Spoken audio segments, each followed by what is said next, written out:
Professor Asif Bashir.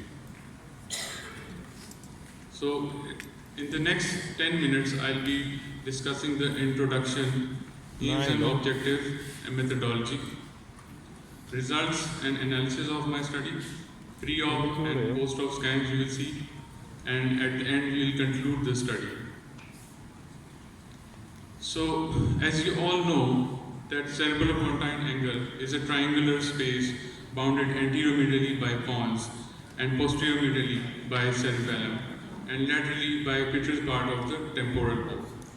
Although most of the cerebellopontine angle tumors are benign, and the complex anatomy and important neurovascular structure traversing this space makes this the management of the tumor a surgical challenge for the neurosurgeon.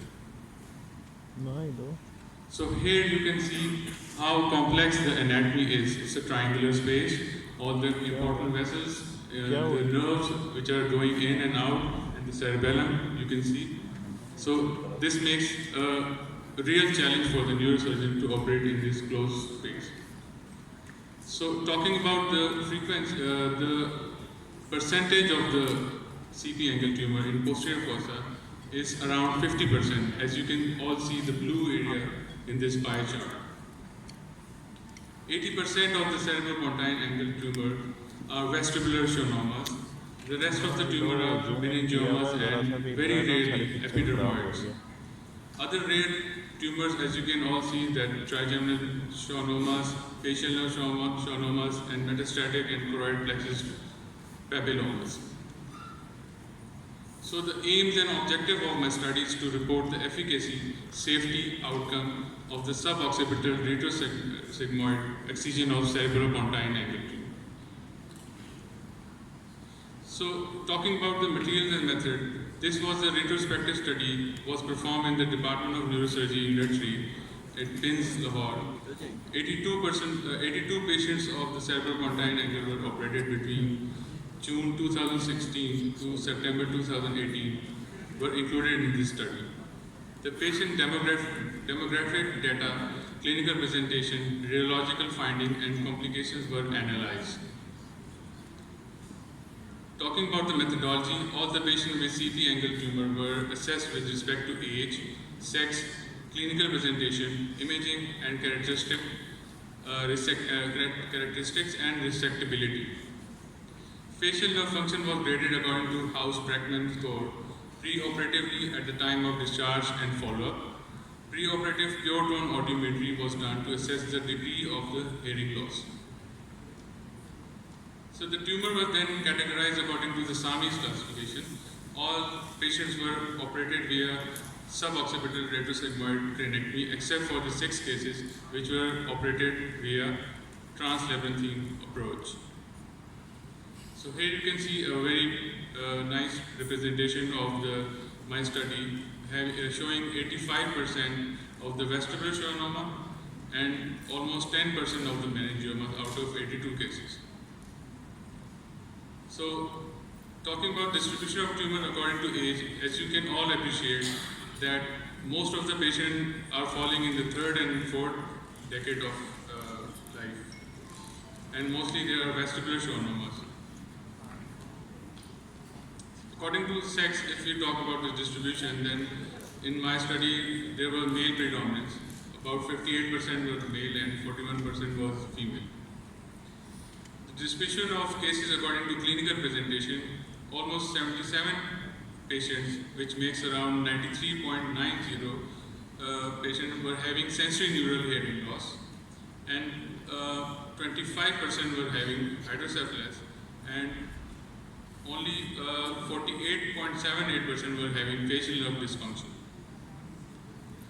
So in this study, 50% were grade 5 tumors, and almost half, equal number, 25% were having grade 4 and grade 3, according to SAMI classification.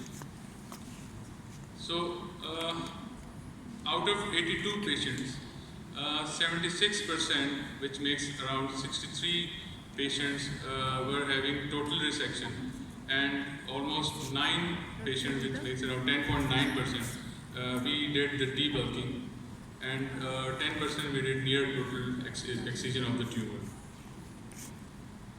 If we look at this slide, this shows that post-op facial nerve status in response to the resection achieved. If we look at in those patients in which complete resection was achieved and those who were grade 5 were having complete facial nerve damage in only 3 patients, whereas in grade 4, in which complete resection was achieved, only 1 patient showed complete facial nerve damage. So 97% of the patients were having hearing loss. Infection was observed in 6% of patients. 12% had CSF leak post-operatively, and 37% had hydrocephalus, and only 5% had bleed. So out of 82 cases, only 6 cases were death occurred in those patients, which makes around 7%. The cause of the death was pulmonary embolism, pneumonia, meningitis, and hematoma and acute hydrocephalus.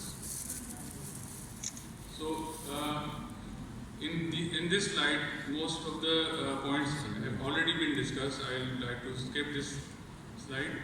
And few patients showed worsening of the facial grade in the immediate post-op period, which improved by the time of the discharge and follow-up.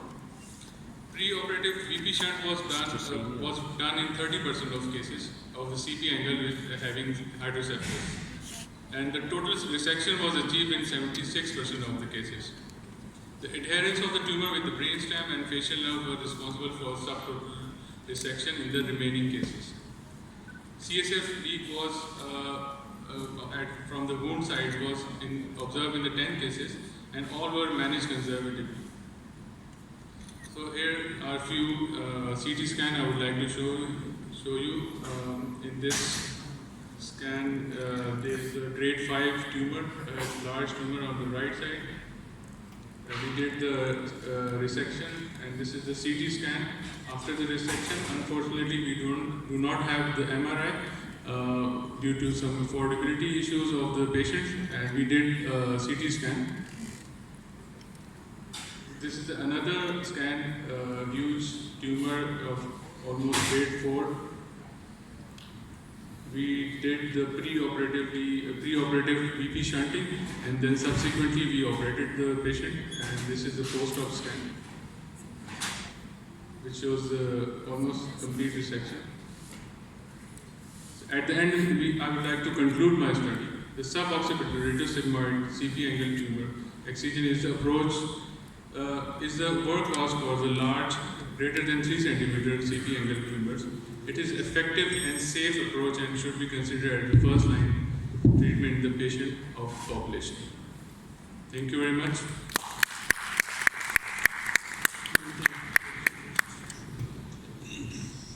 Since we are already running late, therefore there is no time for questions.